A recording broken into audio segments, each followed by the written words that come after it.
I think we'll go with a little Bohemian Rhapsody, gentlemen. Good call.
Okay. That was the longest intro we have ever done, ever. Maybe just a little. Everybody, welcome to this week's episode of At the Tavern. Episode, I forgot the number. 33. You do Wow. that all the time. I do. After 29, it's just like, I don't give a shit anymore. With us this week is the third member of the Amigos, Jason. Jason! Hey! There he is. What's up? Puzzle Quest Killer! That man. His hatred for Puzzle Quest never ceases. Just like my hatred for Steve Jackson. And joining us this week from DPH Game, we have Daniel. Say hello, Daniel. Say hi. Actually, I'm Steve Jackson. Oh! Did we just end the show? Did that just? Yeah, I think that's what happened. The show's over. That would be I'm going home. that would be the ultimate like prank for Steve Jackson to pull, though. Come on, disguised as somebody else. I am not Steve Jackson. My name is not Steve Jackson. He's got the glasses on, the Grub from Art fucking glasses. fake. Yeah. And you know how the Power Rangers like warp places? Yeah. You'd see like a ball of red fury open up behind him. Oh, you're gonna try the mustache? He's gonna go for it. I used to have one. That looks like John Trombino. I don't want to pick on Steve. Sorry. Are you good friends with Steve? I'm Steve Jackson. I'm Steve Jackson. I'm the reason I created Puzzle Quest. And so, I will take over the world, one puzzle quest at a time. Jason, from this point on in this show, you have to stay in that character. Seriously. If this is what I must do, then I will do it. That's what I like to hear, Steve. Oh god. I am the biggest a-hole on the face of the planet, and my name is Steve Jackson. Alright. Oh, I never knew that he was from India, but We're not really sure with that accent. You could start talking like the Swedish chef soon. Squad boys, good morning, boys. Good morning, good morning. Well, okay. All right, so Space Tavern Games stuff. Here it is. We're hosting the 2015 Indie Game Alliance Awards this January. Cool. That's happening. In the lovely state of Pennsylvania. Where it's very cold. So, Yeah. Well, yeah. Over here. all the Florida designers and whatever, go to Target and buy some stuff on your way up here. Well, they'll probably have to wait till they're actually up here. They don't sell winter clothes in Florida. Talk about Amazon. Go to Amazon. Get some winter clothes. Probably need like 50 layers. Jason's gonna show up in a parka. One of those ice cats with the tracks and the snowplow. Hold on. Let's just make sure that there's going to be some cold weather in January. Because according to certain radio personalities, global warming is going to force us into an eternal summer by January of 2016. Well, this is 2015, so there will be still a scrap of winter by the time you get up here. Funny story. The meteorologists all up here are predicting like the worst winter we've had in like 20 years. So Wait, did they say that there was 50% chance of snow? it's like 100%. This is Pennsylvania. We're in the mountains.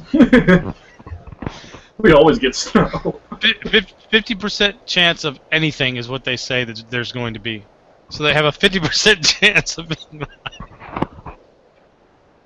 The new weatherman. Anyway, so we're doing that. More updates on that as that develops. We've started the planning stages of the charity softball game at Gen Con 2016. And the T-shirts are. Still not done. Weren't you gonna have that done last week? I did say that. I'm gonna actually maybe I'll do it during the show. No, 'cause I need you to talk. There's things like grad school. They kind of get in the way of doing things like that. Okay. I need to talk to you about the design anyway. So it's another big reason why. Should I just lay out everything I'm doing with school too? Just to No. Let's not have a pissing contest. There's no reason for that. Let's just say that the guys at Space Tavern Games are very educated. Yes. They're That's very right. busy. Very busy. Very busy. That's right. And our priorities kind of lie in what make us the most money at the current time, because we have to pay for that education and other important busy things. My house. Beer. His house. Red Bull. Red Bull. Red Bull. Speaking of. Our studio audience will be arriving soon and will be delivering us Red Bull, because our studio audience rocks. That rocks. So That rocks that our studio audience rocks. Yeah. That's a double rock. So they should be here when? Well, it's working right now. So like, As you look at your non-existent watch. damn it, I gave you away that I don't have a watch. No, he'll be around shortly-ish, I guess. So at some point during the show, he'll be delivering us Red Bull. It's the important thing. Yeah. Your big ass head's covering up the banner. Anyways, Rule Zero Media, Jason, speaking. Yes. Sprechen. Rule Zero Media is still in process. What you have done last week? Unfortunately, I had some. No. The bad impression. It was a bad impression. The Steve Jackson one was better.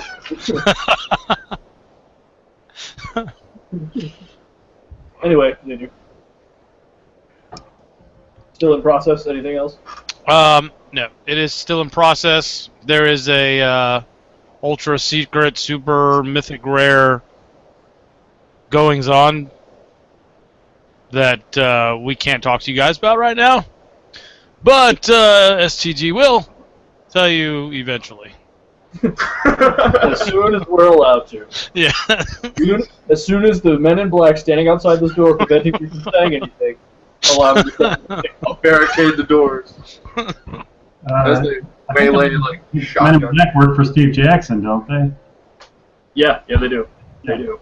Yes, And they then do. various other made entities in the world. So, anything else? Were you talking about my Men in Black? Thank you, ma. They will be watching you every day for all eternity. I am the biggest a-hole on the planet. My name is Steve Jackson. Oh god. All right. For the love of God. So we need to move on. So Daniel, tell us about, give us a blunt introduction. We have DPH Games with us today, and specifically with Daniel, as I mentioned before. So Daniel, why don't you tell us about DPH Games? Well, we've been around for about 3 years now, and we have. It actually kind of all started by accident with a geocaching board game. So it's cool in that it's the only game that is there for that niche. So that's kind of nice. It's the bad part about being a niche game is people outside of the niche are more reluctant to try it. I think the Formula One racing game sort of has that issue too. It's a really good game, but if you're not into racing, you might not try it out. I want to play that. Can you explain to our audience what geocaching is? I can. Geocaching is a high-tech treasure hunt, and there's about 6 million geocachers worldwide, and there's 2.5 million geocaches hidden all around the place. There's probably, I'd guess, 25 of them hidden in Carlisle. So they're all over the place. They're placed by other geocachers. And the people that do it kind of get passionate about it. So we released Cache Me If You Can, which is the geocaching game, in 2013. And it's done pretty well. And at Christmas time, it does really well as a gift because, what do I get that geocacher uncle or friend? So then we have two expansion packs to that. One is the Zombie Apocalypse geocaching, and the premise there is that the zombie apocalypse has begun, but you have your priorities straight and you're going to geocache anyway. So it's a different zombie game because you're not fighting off hordes of zombies and you're not trying to get to a safe zone. You're trying to geocache, damn it, and they just keep getting in the way. If you get landed on by a zombie, you become one, but you still geocache. And you can still win, but you got to get all the other humans to become zombies and be the best geocaching zombie. Then last year we came out with a superhero expansion pack, and that turns it into a competitive co-op game. And if you're crazy enough, you can combine the two expansion packs together and do superhero zombie apocalypse geocaching, which geocaching starts to really fade away at that point. And so, and that can last from a half hour to 4 hours because there's so many variables that come into play that a superhero zombie with a jetpack is a little tough to deal with. So, then in December of last year, we came out with Psychological Warfare, and that's a psychology-themed card game, half hour, 40-minute game. And then earlier this year, we came out with a game called Flip the Bird and Cat Game, where you play cats in the backyard trying to catch birds. And we're still kind of working on that one a little bit because it was kind of a miss with the artwork, in that it looks like it's a game for 6-year-olds, and it's in no way a game for 6-year-olds. So we'll see if we might adjust that one a little bit as we go. Definitely the box colors, because it's like a powdery blue, and it looks all sweet and innocent, and it's a simultaneous reveal game that you're stealing from each other, and you're treating each other like Steve Jackson kind of thing. Well, we have played Psychological Warfare, and it's very enjoyable. I think that my favorite part about the game is that the game itself is an overall dark theme, but the cards make it light. Yeah. Yeah. Yeah, I mean, you're laughing about being a depressive, phobic outlaw who, just took away somebody's fun or whatever. It's just, but the flavor text kind of helps with that a little bit too. And I think the scoring on 4 dimensions and the way that it's scored in the sense of you're not trying to get the most points, you're just trying to be a little bit better than everybody else, gives it a lot of replayability and a little more depth, for a card game. Yeah, I was very impressed with how much fun we were able to have and how simple it is to learn. It didn't take long at all. We had, 6 people playing? Yeah. Tell us about what got you started into the gaming world. Yeah, so my previous life I was a counselor, so that's where the psychological warfare comes from. But it all started by accident because I introduced a friend of mine to geocaching. He went nuts with it. He would go every day after work, and his kids wanted to have a birthday party that was geocaching themed. And so January in upstate New York, I'm like, well, I can't hide stuff in his backyard because he'll just follow the tracks in the snow. So I figured I'd just go online and buy a board game about it because there's a freaking board game about everything. And there wasn't one. There was a card game, but it had gone out of print, I think, or it was hard to get. So took out the card stock and, kind of started throwing something together with it and brought it to his party. I were the only geocachers there. Everybody else was board gamers.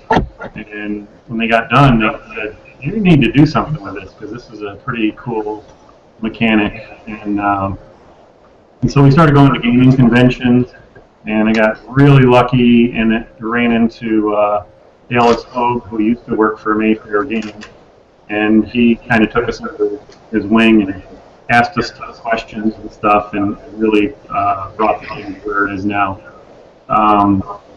So that was really a lucky break. One of the things he said to me that I really try to keep in mind, and maybe it's the counselor background, he's like, a lot of people ask me for advice and I give it to them and then they don't listen. And I kind of take in all the feedback I get and, try to, obviously you have to make a decision at some point which way to go with stuff, but, I want to hear what people's observations are and what problems they have and whatever with a game.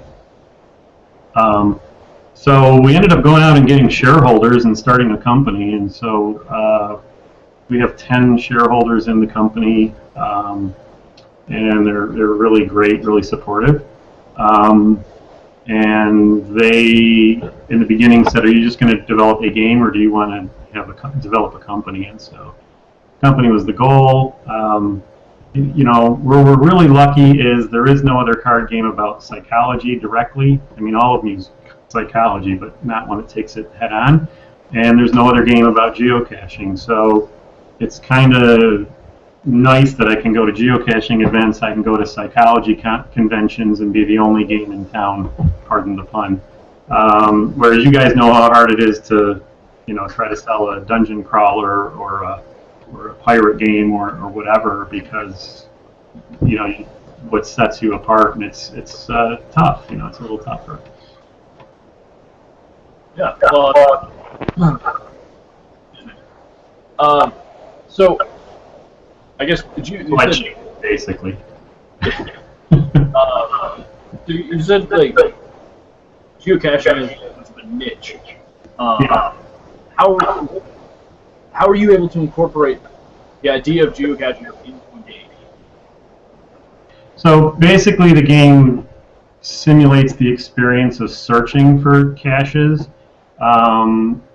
So you're not actually using a GPS in the game or any of that kind of stuff. It's a modular board. There's 3 boards, and there's 98 tiles that go face down into 50 spaces, and you kind of replace them as they go. The game box opens like an ammo can because geocaching, you used to hide stuff in ammo cans in the woods a lot when they were not so expensive. But the boards, so here's one of the wood boards, and I don't know if you can see this. But there's tiles that lay down in all the spaces where there's not a trail. And you have to have the right equipment, and there's hazards and stuff that happens out there. So it's really a gateway game. At the base game itself, I'd say it's most popular with like the 8 to 14-year-old crew. When you throw zombies in and superheroes, it gets much more chess-like and strategic. We certainly have a number of older players that like it, but very cool. I love that it's shaped like an ammo can. So it's it's kind of fun to get that designed that way. And we actually at shows we have the game in actual metal ammo cans with labels on them, and people say, well, this game box is going to outlast all my other game boxes. I would assume it will. With the initial success of your company, did you go through Kickstarter, other crowdfunding sources, or so the geocaching? Yeah, the geocaching game we did not go through Kickstarter. That was basically through shareholders that kind of believed in this. There's 6 million geocaches. I can sell War Game to 1% of them. I take that. So, we did that. I did end up doing a small Kickstarter for the superhero expansion pack. Mainly thinking there's gamers on Kickstarter that may be unaware that there's a geocaching. There may be geocachers that are gamers that would be on Kickstarter that were unaware there was a geocaching game. So it was a modest little campaign we ran. Psychological Warfare we ran on Kickstarter, and that one was very successful. We exceeded our goal. I don't know. About $15 million of it. Don't quote me on that. That was a while ago. We were getting down as we speak. Yes. I mean, you can go ahead and check it out. I'm lying here, but I think it's about that. And that one probably is going to stay the way it is. People have mentioned expansion packs and stuff, but I don't want to ruin the half hour of it. And so I have, a couple of promo cards and promo archetype that you can play, but I don't think I'm going to do anything too crazy with that one. Yeah. Jason, you want to have any questions you'd like to ask? Yeah, so in 2011, there was a, I don't know what you would call it, scavenger hunt maybe. Basically, it was geared towards very intelligent people. Most of the people that participated in this scavenger hunt were like, I wasn't invited, man. were like, graduate students, fresh graduate students, and it started with like a problem. They would have to solve like some kind of algebraic expression, and then they'd take that answer, and that answer would be like the first 3 letters in a clue in some other city, and then they'd have to drive to this city, and in that city they would find something that would lead them somewhere else. But all of the problems that they had to solve were very complex, very scientific. Some of them were dealing with chemistry and physics and tolerances and all these different kinds of things.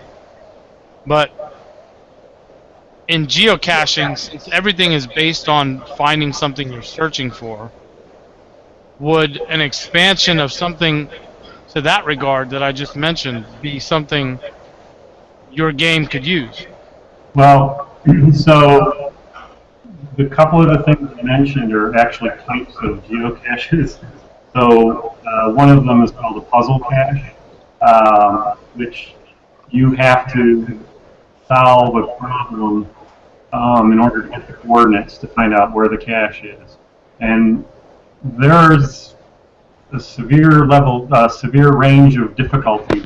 They're not so bad to people have buried clues in the HTML code of the web page that you're looking.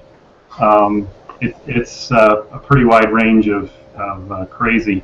The other one is they're called mystery caches, where you go to a location and you get information off of a sign, and then from that information you complete a formula and it takes you to the next phase.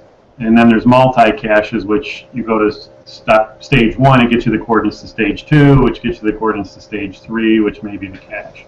So all those types of caches in a very general sense are in the game. To put in a component where you're actually solving those puzzles, we talked about doing some different things like that, but one of the things it would affect is the replayability of oh, I've seen this puzzle before. If that's what you're thinking. Well, my idea would be that instead of your game being isolated to the box it's in, oh, okay, yeah. You could say, okay, I've got box number 246, and this particular box I bought just so happens to pair with box 257 that was bought like a month ago. Red Bull gives you wings. I'd like to pause for a moment for station identification. I needed this. Thank you, live studio audience. It has been delivered. The live studio audience here is now drinking water out of a bowl. Not bad. And the cats are too. Well, one of you got that or thought it was funny anyway. They're probably not listening. Yeah, so the ideas, we've bounced around some ideas like that. The logistics of printing something inexpensively and having all the boxes numbered uniquely and getting all that to work. Well, I don't know. Maybe the next edition. It's an idea. I just think that if you think about a board game, right? I mean, if we were to do a census on Monopoly in the United States, how many people of the I guess it's 415 million now, but how many people of the 415 million people in America that are average households do you think would have the Monopoly game in them? High. No. A lot, right? I mean, Yeah. I'm going to say 43%. Guaranteed 43%. That's a lot. So, let's say your game was in the hands of all of these niche people that really like to play the game. And there was this thing put out by the game distributors of geocaching that look on your box, and if you have versions number 516 to, or not version, but order number 516 to 547, then go to this website and look for this clue. Mm-hmm. And then you could distribute that at any time and make it different however many times you wanted to. And yeah, I'd have to talk with the printer because you're doing a bulk printing of boxes, and so don't they put a lot number on all of their I don't think so. I would think they'd skew their products. Jason just likes to be complicated. That would be cool. I don't see one. I mean, if Milton Bradley put out a thing that said, "Hey, if your barcode on your Monopoly ends in a 7," Right. yeah. Well, yeah. Basically, they print my, my SKU right on it. So that's the same on every box, so that a store has it, they can scan it and charge it. We talked about putting geocoins in some, and those are trackable. But again, you're dealing with a manufacturer, and I'd have to break into the shrink wrap of the boxes to do that because the manufacturer isn't going to do that. Right. So it's more of a logistical cost issue than it is a. I'd love to do it. I'd love to tie it in. Because there's trackables, there's a whole bunch of stuff that happens within geocaching. The deeper you get into it, where you could do stuff like that, it's just a matter of I'd love to make it part of the box. I'm just not sure how I could cost effectively do that. I could have the studio audience number each of them with a marker. Always a possibility. Buy a stamp. Buy a stamp and stamp the boxes. Daniel, I want to make sure. I want to make sure that we get a chance to talk about all your games and projects. So I'd like to move on. I want you to tell me a little bit about Flip. All right, so Flip's kind of here's the current box. I'm not sure how well that's coming through, but it's it looks like a happy little kids game. And so essentially what happens in this game is you play one of 5 cats.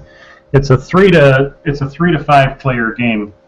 And birds, this is an older beta deck, so I'm writing in it. Birds have horrible pun names.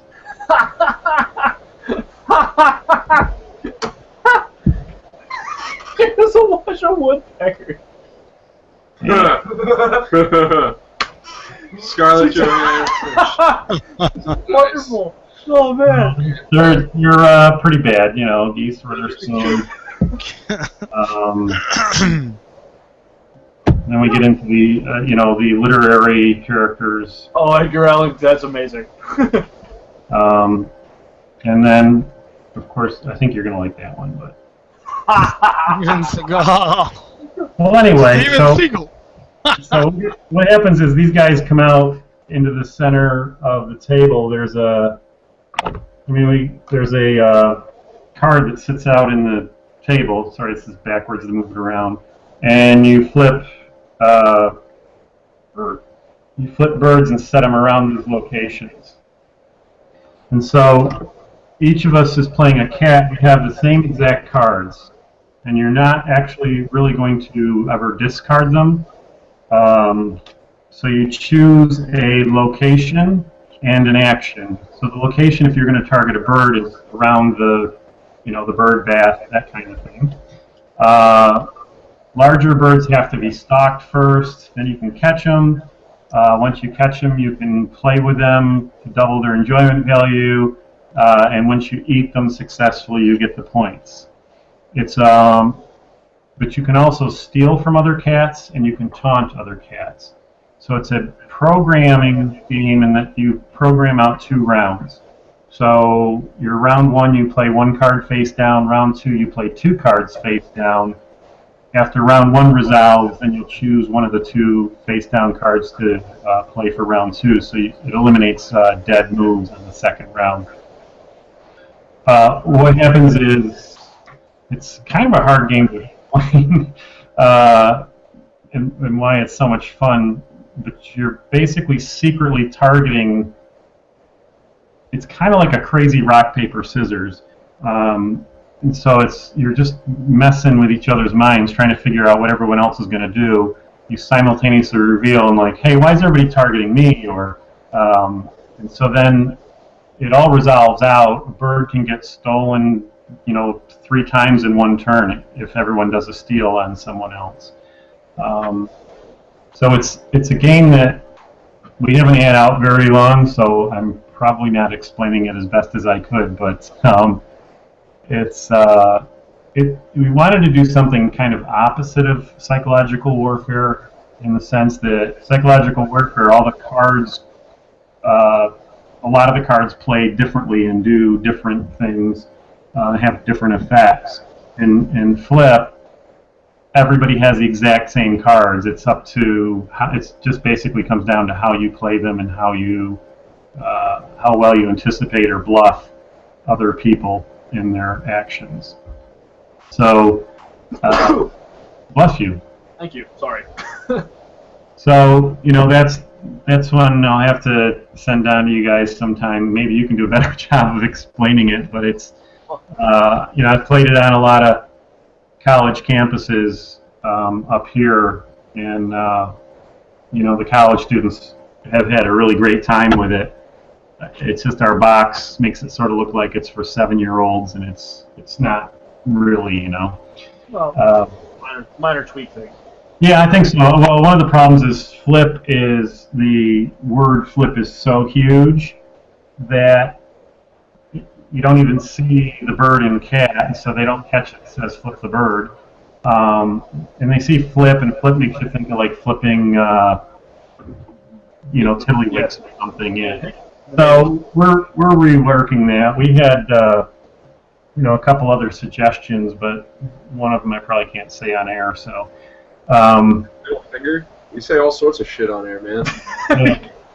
Well, one of the suggestions to make it a little more, so people don't realize it's a little kids game, is aggressive pussies. But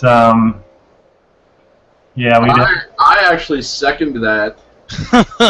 Well, the only place I'd be able to sell it is Spencer Gifts, because Yeah. Various adult entertainment stores. Okay, 2 places. There you go. Hey, when I was younger and went by this place and it had an arcade, I thought it was games, but apparently it was something else altogether in Denver. Okay, well. I was going to say, Dad, you should tell us about psychological warfare, but in spite of that, you should wait until the STG review comes out. Again, on the Rule Zero media. So. Yes. I'd like to move on to our probably Pat's favorite segment. We get to yell about things. Yes, I do. We talk about the news. Yeah. Okay. Yeah. No, we welcome you to also add your input as well. we prefer it, honestly. Yes. To start with, a game done by Mystic Ape Games. Hold on, Jason, get into character. Oh. By Steve. Oh. Ooh. Mystic Ape Games has released, or has relaunched, Private Die. It's a noir-style dice game. Wait! I must have that game for myself. Who produced it? Mystic Ape Games, Steve Jackson. I will take over Mystic Ape Games. No, Mystic Ape Games How come will... his glasses get bigger when he talks? Well, it will make my next Puzzle Quest game. Anyway, the game is summarized as, in the game, players have their detective card that grants them a certain ability. Each round, a new witness is flipped, and the witness die is rolled. Then the different detectives roll as many dice as they want, trying to get as close to the total witness number, the witness card's number plus the number on the witness die, without going over. The one who gets the closest gets clue tokens equal to the number of dice they roll. So it's a bit of pressure locked with some strategy, blah, blah, but it sounds like it's a game I need to play before I play it. Yep. Sounds like a fantasy flight game. But I'd like to take this moment, Steve Jackson, if you are, in fact, the actual Steve Jackson, not Steve Jackson 2. Munchkin Noir. Yeah, I own Munchkin. So that I can have a mini cash thrown next to yours.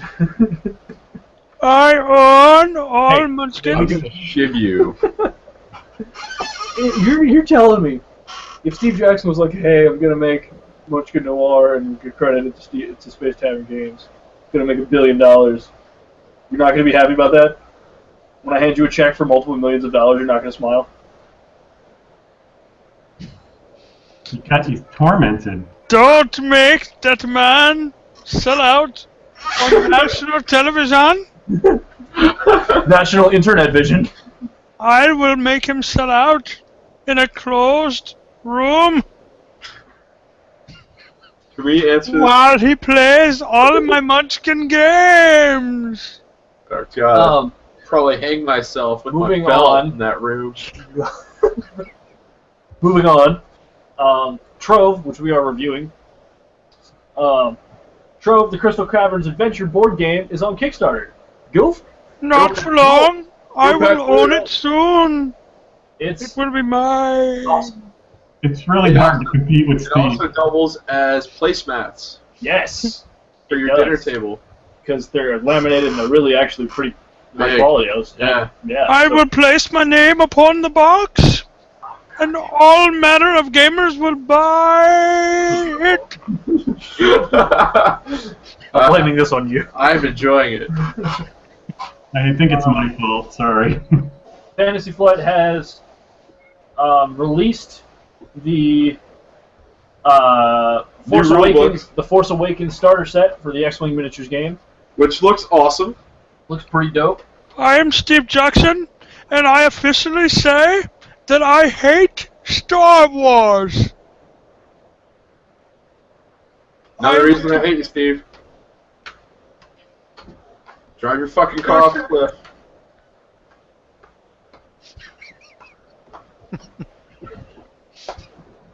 So I've been afraid to get involved in X-Wing.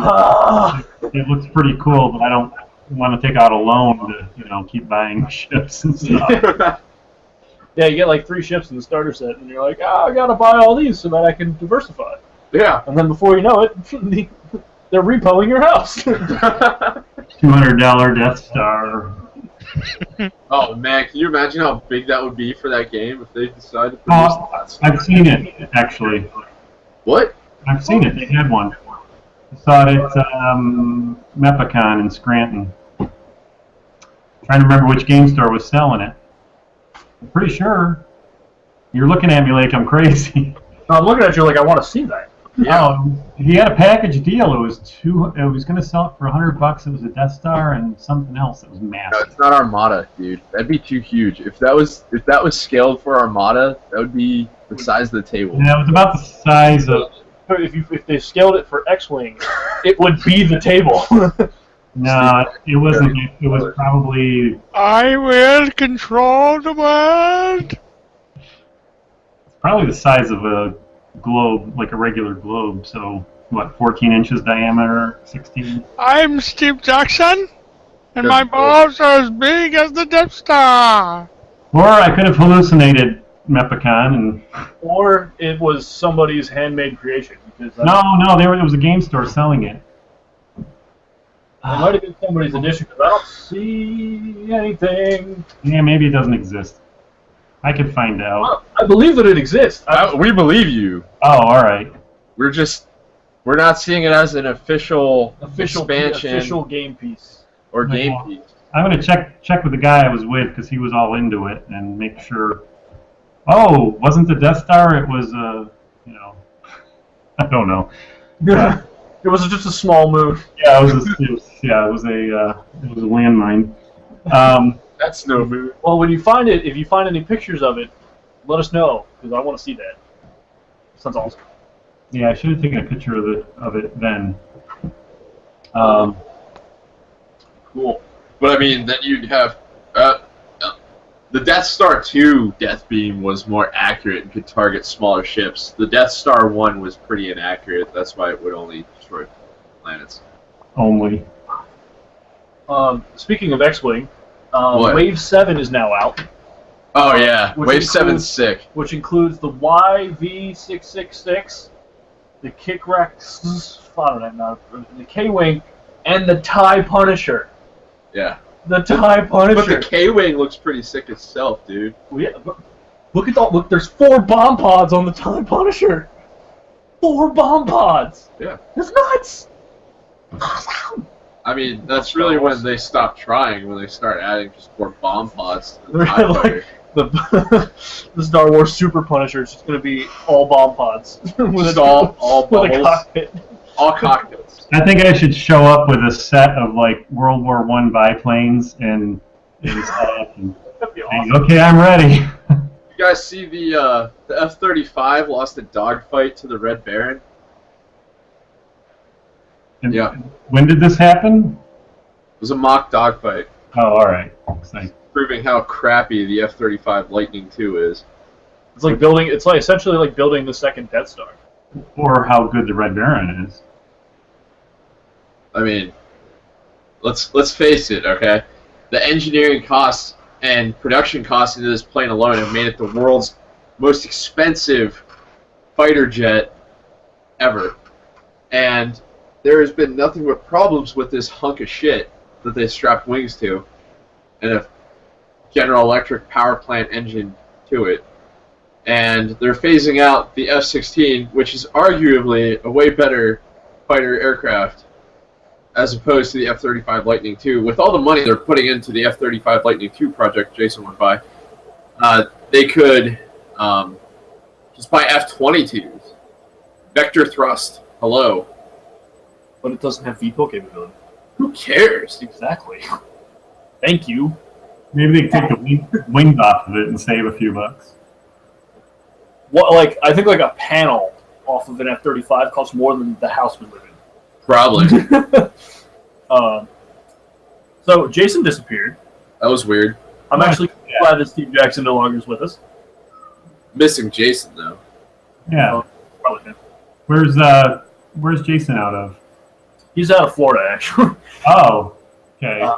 Yeah. His power was just knocked out by rain and thunderstorms. Florida! So we will be continuing the rest of the show probably without him. So, which sucks. Yeah. Moving on. Spartan Games has done September 30th pre-orders. They're shipping on September 30th, and the pre-orders have started for Halo Fleet Battles and Dystopian Wars. I think Halo Fleet Battles is awesome! I really want to play it. Yeah, that does look great.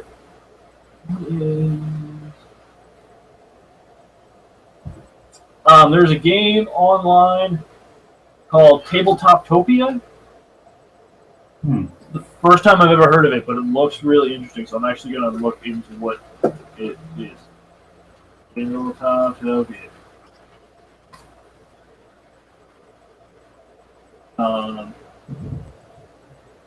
Topiary. Yeah, not Tabletoptopia. Oh, it's Tabletopia. Ha. I'm an idiot. Good job. Sorry.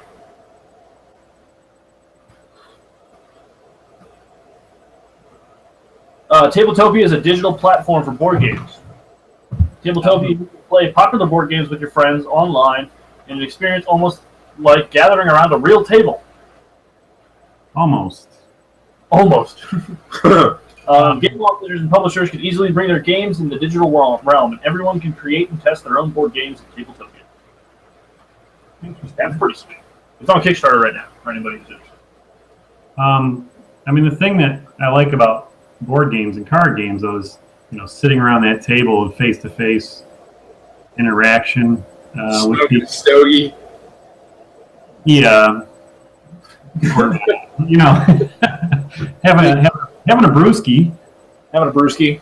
Do that. I'm not big into smoking, but anyway. So I'm thinking the what's it called? Halo, Microsoft's Halo Vision or whatever that. Yeah, the VR thing, the VR platform. Yeah, so you can just look at a table and you can see what's there, but it'll superimpose. So eventually, you're going to have board games designed for that. And that's going to be awesome. And so, except they just found a fatal flaw or something in it, so that it's not going to be ready, of course, when that releases. So those aren't going to work for a while, I guess. Yeah, of course. It's Microsoft. It'll be a while. Yeah, I just saw that in the news. I mean, the demo of it looked really cool, but apparently doesn't work quite right. There is a game. Wait. With the Microsoft whatever the hell it's called. I think it's Halo Vision or Halo something. Well, the funny thing would be is if Games Workshop and Privateer Press and Fantasy Flight still charged you for the set, but now you own it only in the virtual reality world. Right. It's called the HoloLens. That's what I see happening. You don't have to manufacture anything. You can. HoloLens. Oh, you're right. It's the HoloLens. Hey, Jason's back! Yay! I am back. Oh, Oh, good. Hey, Jason. This is the Jason, not Steve Jackson. The Catman thing. Cat Jackson. Cat Jackson. Alright, so the HoloLens by Microsoft, we were just talking about this. What if to do the virtual gaming tables that Games Workshop, Fantasy Flight, Privateer Press, and Wizards of the Coast all charge you for their games in the fantasy world the same price as they would for their physical game in the real world. And I was just thinking, you know, I bet they're going to do that with Puzzle Quest too. I will kill them all. No, it's going to be Puzzle Quest, but it's going to be on the table, so you have to interact with it. Yeah, you have to do the puzzle and, you know, walking wizard. And Jason has a sword of some sort. Ah, surprised he doesn't have a neck beard. Actually, Is this the Where is puzzle? the Puzzle Quest Is this creator? the Puzzle Quest that was on the Xbox? Specifically, we discovered that Magic the Gathering is now doing its own Puzzle Quest. No. And that has upset Jason to the point where apparently he has gone out and bought a samurai sword. actually, Jason, if you're actually, oh wait, is that a Chinese Shaolin type sword or is it a katana? It's straight out of the flea market. Oh, It's a katana. Yeah, well, I could see you paying to download Magic the Gathering cards into your HoloVision or whatever it's called. So that one's rare, so that's a $8 million download. 30% chance of rare, $4 million. I will become the world champion of Puzzle Quest so that I can come close to the person who created it, so that I may use this on them. You just threatened murder on live internet television. And I heard that was a Steve Jackson game. What? This one's for Pat. There's a game called Drunk Quest. yeah. The Porcelain Gods expansion is now on Kickstarter. I've heard the porcelain pony a few times. More times than I care to remember. I'm gonna see what the Drunk Quest order is. I haven't ordered for. Wait. Uh, Wait for it. Level up your party. It's a drinking game for 2 to 6 players. That is an actual real drinking game. You get a hero, gear, and other treasure by defeating monsters. And to defeat monsters, you must drink. Yep. All right. We're playing that. In Drunk Quest Porcelain Gods, the non-drinker in the group plays as a deity, able to control what happens to the other players. So he's the DM. Essentially, yes. You The can drunk smite master. those who get on your nerves, or bless those that appease you. They do that by handling out wrath and treasure cards to the other players. This changes up the feeling of Drunk Quest and allows more people to be a part of the fun. You mixed table and people. and I became very holy by people. That's something we need to do a video review for. Is us playing Drunk Quest. I am all for it. Yeah, that's gonna happen. So the expansion's on Kickstarter. Name out there. WWE Superstar Showdown. Made by Gale Force 9. Don't give a shit. I don't know, some people might be wrestling fans. And then, for Star Wars Imperial Assault, there is now the Wookiee Warriors pack. Yeah. It shows a horrible. Better than Better than having an Ewok warrior pack, I guess. But Ewoks toppled the Empire. Yeah, I was just... Yeah, that's believable. I was inferring women parts, but alright. So that was what I found for news to talk about today. Dress up your Wookiee. Taking it to Well, have you seen the picture? Have you seen the newest Star Wars trailer? And Chewie now has a much fuller look. He's not as thin. I guess he started using conditioner and stuff. It really fills out. Han, on the other hand, He be growing his hair out because he's a pirate. Jesus Christ. Wookiees were the first pirates. You should have known that from the beginning. You started this. Was a long, long time ago, right? That's The right. galaxy The far, far Wookiees were the first space pirates. Didn't you know? I've been telling you that because I was there when it all started. What? The old Republic came and enslaved them? And made them their workforce? That's right. And It they was all pounded a them plan. to the earth? They just pounded them hard? On the Pound Train Express, taking care of the Wookiees? Slam piecing them?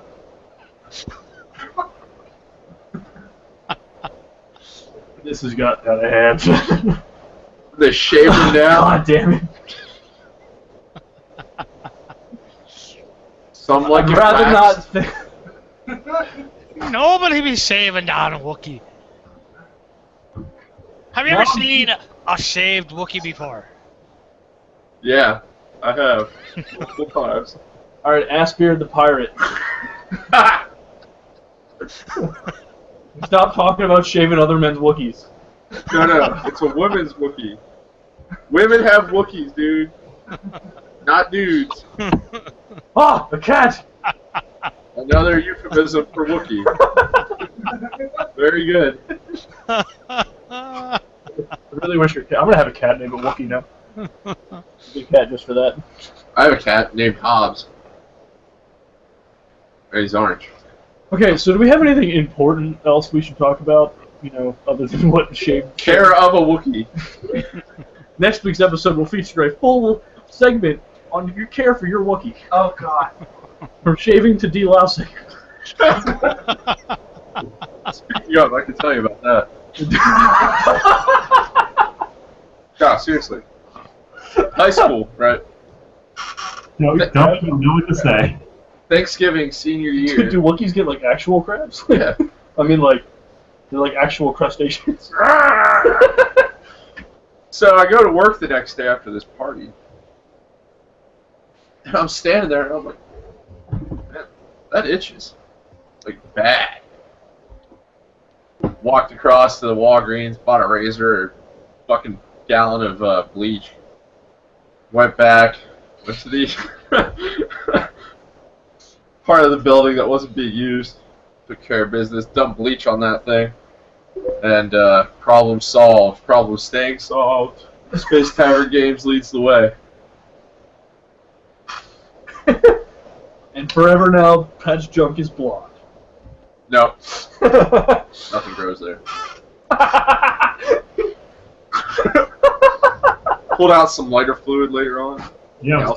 We salted the earth. I am Steve Jackson. Jason, any parting words on Puzzle Quest? Please not a Steve Jackson. This has become my favorite segment of the show, is your closing thoughts. Yeah, from now on, after everything's said and done. So, I have agreed with myself that I shall, from this point forward, never, ever, ever, ever, ever, ever, ever play Magic the Gathering Puzzle Quest in any shape or form. So help me God, and keep me steadfast. Because if I shall ever play Magic the Gathering Puzzle Quest, that shall be the day when I lose my man card. So to the makers of Puzzle Quest, Magic the Gathering Puzzle Quest, I say to you this.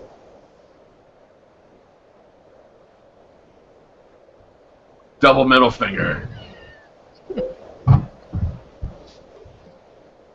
Then you suck! I'm gonna get you, you son of a fucker! This is what you will get. This. Okay, so. And ladies, don't forget, take care of your Wookiee.